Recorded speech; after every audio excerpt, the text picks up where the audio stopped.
ilmu agama akan mengawasi kita. Sebelum makan, sebelum minum, sebelum berteman, sebelum mencari pendapatan, maka ilmu agama akan berbicara dengan kita. Ini boleh atau ini tidak boleh. Oleh karena itu, ulama mengatakan kita lebih butuh terhadap ilmu agama ini daripada makanan pada saat sangat lapar, air pada saat sangat dahaga, dan juga tempat tidur pada saat kita sangat capek.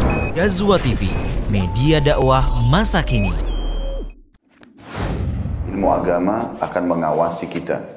Sebelum makan, sebelum minum, sebelum berteman, sebelum mencari pendapatan, maka ilmu. Innal hamdalillah nahmaduhu wa nasta'inuhu wa nastaghfiruh wa na'udzu billahi min shururi anfusina wa min sayyiati a'malina. May yahdihillahu fala mudilla lahu wa may yudlil fala hadiya lahu.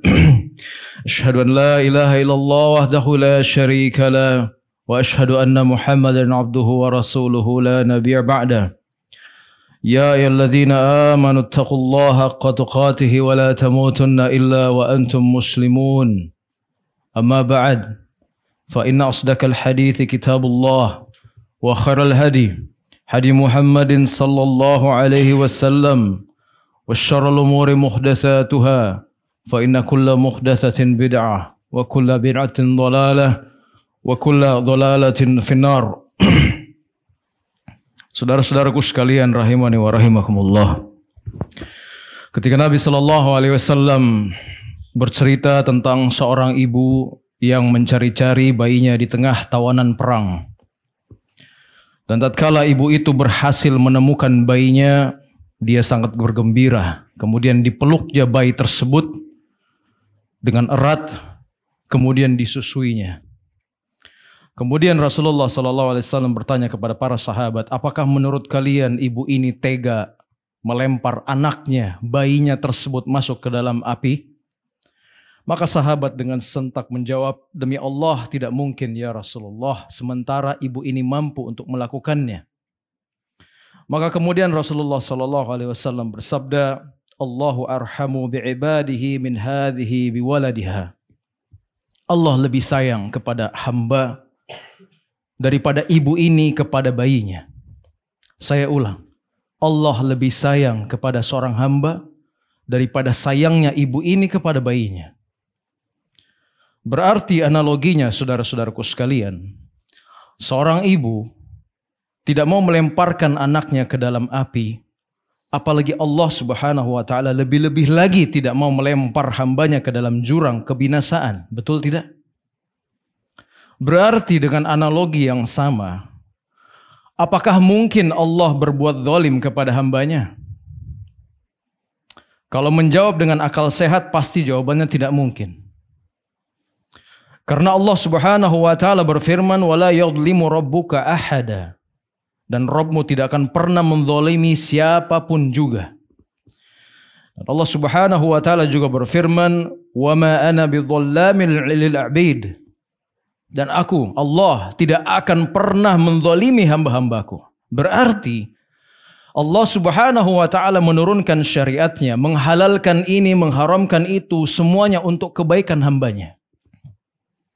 Allah Subhanahu wa taala telah berfirman, "Wala yuhalli lahumut thayyibati wa yuharrimu 'alaihimul khaba'ith." Dan Allah Subhanahu wa taala menghalalkan bagi mereka segala yang baik-baik dan mengharamkan bagi mereka segala yang buruk-buruk. Semua ini Allah syariatkan agar hamba tetap terjaga dari hal-hal yang bisa membinasakan mereka. Bahkan Allah Subhanahu wa taala telah mengharamkan babi jauh sebelum perkembangan teknologi yang begitu canggih mampu mendeteksi mudarat yang terkandung dalam daging babi. Ketika mudarat jauh lebih besar daripada manfaatnya, ketika mudarat jauh lebih besar daripada manfaatnya, Allah pun haramkan hamba-hambanya terhadapnya. Allah Subhanahu wa taala berfirman tentang khamar. Yas'alunaka 'anil khamri wal maisir. Mereka bertanya kepadamu wahai Muhammad tentang khamar, yaitu minuman keras dan judi. Maka Allah Subhanahu wa taala memerintahkan untuk menjawab mereka. Qul, katakan wahai Muhammad, fihima ithmun kabir wa manafi'u linnas. Katakanlah, Pada keduanya itu terdapat dosa yang besar dan terdapat beberapa manfaat bagi manusia. Saya ulang. Ditanyakan kepada Muhammad tentang khamar dan judi. Allah berkata, pada keduanya terdapat dosa besar dan terdapat manfaat bagi manusia.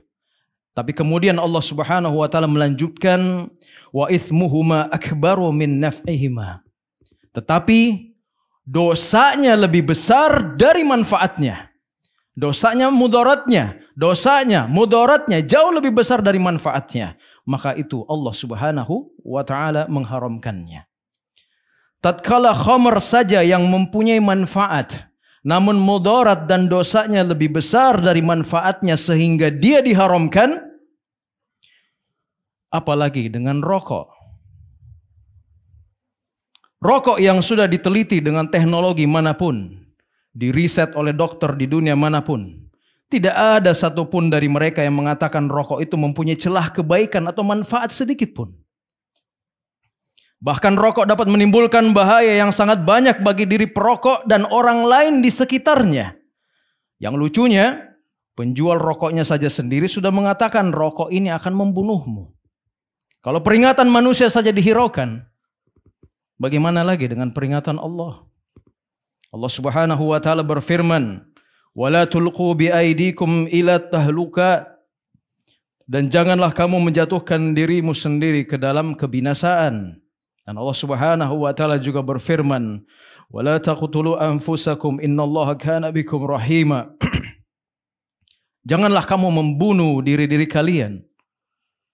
Sesungguhnya Allah Subhanahu wa taala Maha Penyayang kepadamu. Begitu indah syariat ini, saudara-saudaraku sekalian, hingga segala sesuatu yang bisa menimpakan keburukan kepada orang lain, mengganggu ketertiban, mengganggu kenyamanan orang lain pun dilarang. Bukankah Rasulullah SAW melarang dua orang berbisik yang di hadapan saudaranya? Nabi SAW bersabda, "Idza kuntum thalathatan fala yatanaja ithnani dunal akhar hatta takhtalitu bin nas min ajali anna dzalika yuhzinuhu."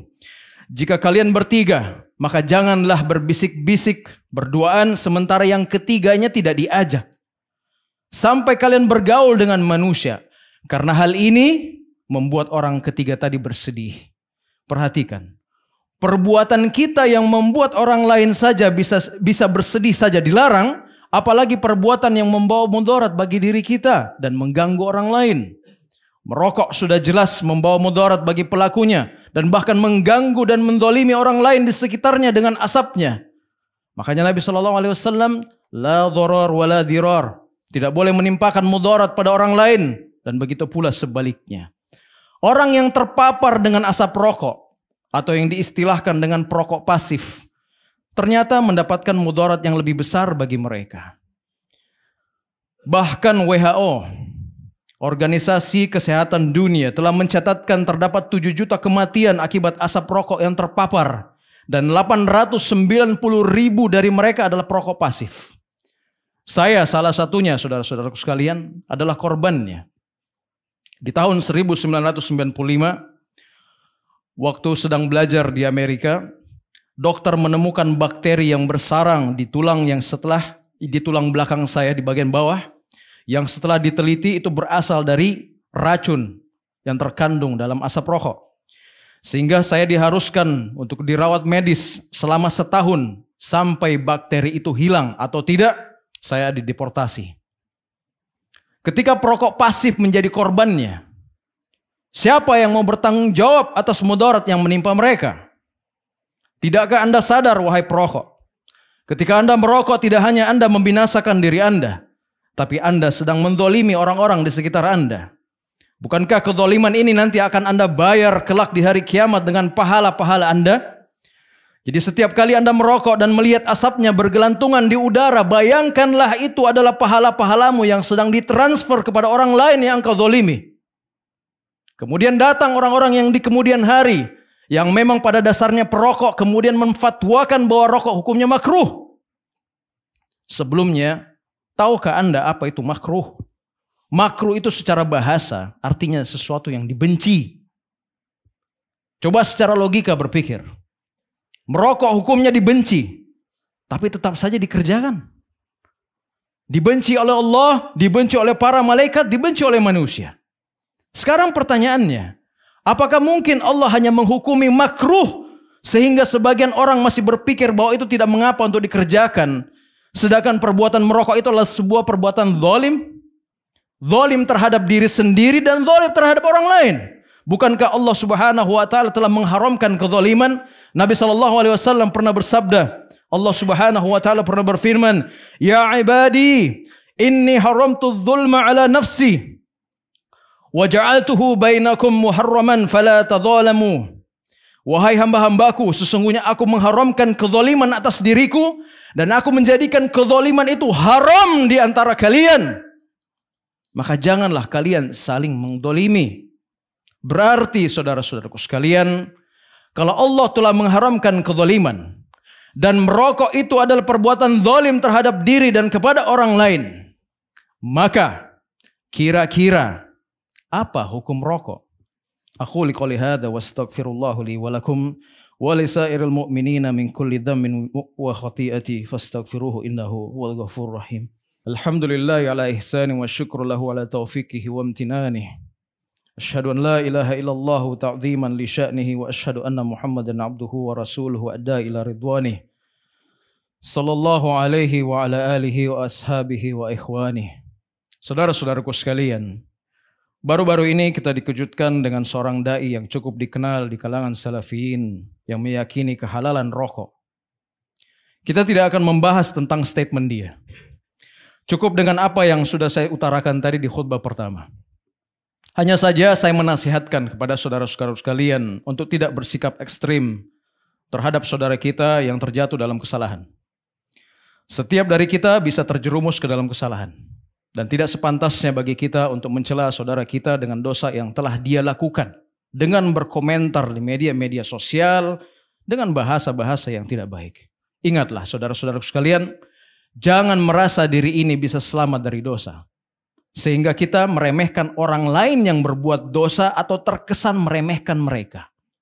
Rasulullah SAW pernah bersabda, "Man ayyara akhahu bidzanbin lam yamut hatta ya'malahu." Siapa yang menjelek-jelekkan saudaranya karena dosa yang dia kerjakan, maka dia tidak akan mati kecuali dia akan mengamalkan dosa tersebut. Ibnu Qayyim rahimahullah ta'ala pernah berkata, "Wa kullu ma'siyatin uyyirat bihi akhaka fi fahiya ilaika tahmilu an yurida bihi annaha sa'iratun ilaik wa la budda an ta'malaha." Setiap maksiat yang dijelek-jelekkan pada saudaramu, maka itu akan kembali kepadamu. Maksudnya, engkau bisa dipastikan melakukan dosa tersebut. Maka sikap terhadap saudara kita yang terjerumus ke dalam dosa, doakan mereka. Doakan mereka agar mendapatkan taufik dan hidayah untuk kembali ke jalan yang lurus. Dan di akhir khutbah ini saya selalu mengajak Anda untuk selalu memperbaharui taubat kita. Jangan sampai kita masuk dalam golongan orang-orang yang celaka telah mendapati bulan Ramadan, tapi dosa-dosa kita tidak diampuni. Perbanyaklah istighfar dan bersemangatlah dalam beribadah di bulan yang mulia ini. Semoga Allah Subhanahu wa taala mengampuni dan menerima amalan ibadah kita semua. Amin. Amin ya rabbal alamin. Innallaha wa malaikatahu yusholluna 'alan nabi. Ya ayyuhalladzina amanu shallu 'alaihi wa sallimu taslima. Allahumma shalli ala Muhammad wa ala ali Muhammad kama shallaita ala Ibrahim wa ala ali Ibrahim innaka Hamidun Majid. Allahumma ighfir lil muslimina wal muslimat wal mu'minina wal mu'minat al ahya'i minhum wal amwat. Innaka sami'un qaribun mujibu da'wa wa yaqadiyal hajat. Allahumma rabbana la tuzigh qulubana ba'da idh hadaitana wa hab lana min ladunka rahmatan innaka antal wahhab. Rabbana zalamna anfusana wa illam taghfir lana wa tarhamna lanakunanna minal khasirin. Rabbana atina fid dunya hasanah wa fil akhirati hasanah wa qina adzaban nar. Wa sallallahu ala nabiyyina Muhammadin wa ala alihi wa ashabihi ajmain. Subhanakallahumma bihamdika asyhadu an la ilaha illa anta astaghfiruka wa atubu ilaik. Walhamdulillahirabbil alamin. Wassalam.